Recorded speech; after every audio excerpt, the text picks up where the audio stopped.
السلام علیکم دوستوں، امید ہے آپ سب خیریت سے ہوں گے۔ جیسا کہ آپ جانتے ہیں ہم پڑھ رہے ہیں کتاب حیات طیبہ، اور آج ہم پڑھ رہے ہیں معراج کے واقعہ کے بارے میں، جو کہ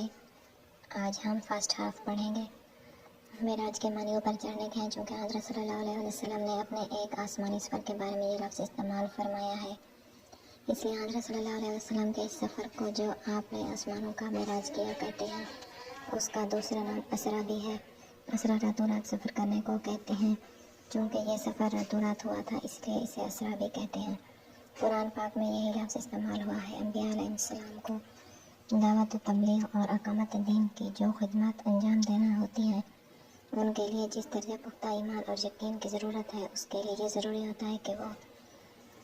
جن اندیکھی حقیقتوں پر ایمان لانے کی دعوت دیتے ہیں، انہیں وہ کم سے کم خود اپنی آنکھوں سے دیکھ لیں، کیونکہ انہیں دنیا کے سامنے پوری قوت اور زور سے یہ بات کہنا ہوتی ہے کہ تم محض گمان اور قیاس پر ایک چیز کا انکار کر رہے ہو، حالانکہ ہم آنکھوں دیکھی حقیقت بیان کر رہے ہیں۔ تمہارے پاس گمان ہے اور ہمارے پاس علم، اس لیے اکثر انبیاء علیہ السلام کے سامنے فرشتے ظاہر ہوتے ہیں، ان کو آسمان اور زمین کی حکومت کا مشاہدہ کرایا گیا ہے،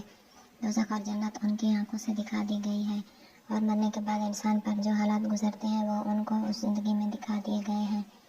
معراج یا اسرا بھی اسی قسم کے واقعات میں سے ایک واقعہ ہے، جس میں حضرت صلی اللہ علیہ وسلم کو وہ حقیقتیں دکھا دی گئیں جن پر ایک مومن ایمان بالغیب لاتا ہے۔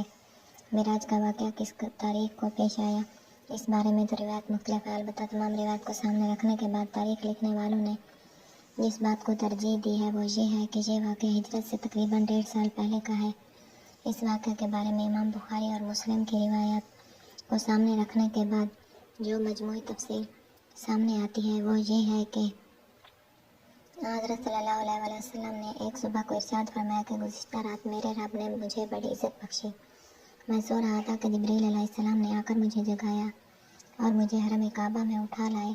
یہاں لا کر انہوں نے میرا سینہ چاک کیا اور اسے زمزم کے پانی سے دھویا۔ زمزم کعبہ میں ایک متبرک کنواں ہے، پھر اسے ایمان اور حکمت سے بھر کر بند کر دیا۔ اس کے بعد انہوں نے میری سواری کے لیے ایک جانور پیش کیا جو خچر سے کچھ چھوٹا اور سفید رنگ کا تھا،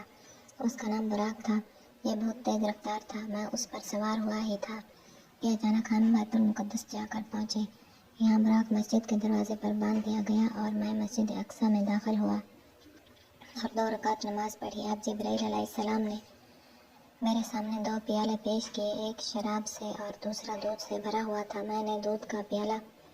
قبول کر لیا اور شراب کا واپس کر دیا۔ جبرائیل علیہ السلام نے یہ دیکھ کر کہا کہ آپ صلی اللہ علیہ وسلم نے دودھ کا پیالہ قبول کر کے دین فطرت کو اختیار کیا ہے۔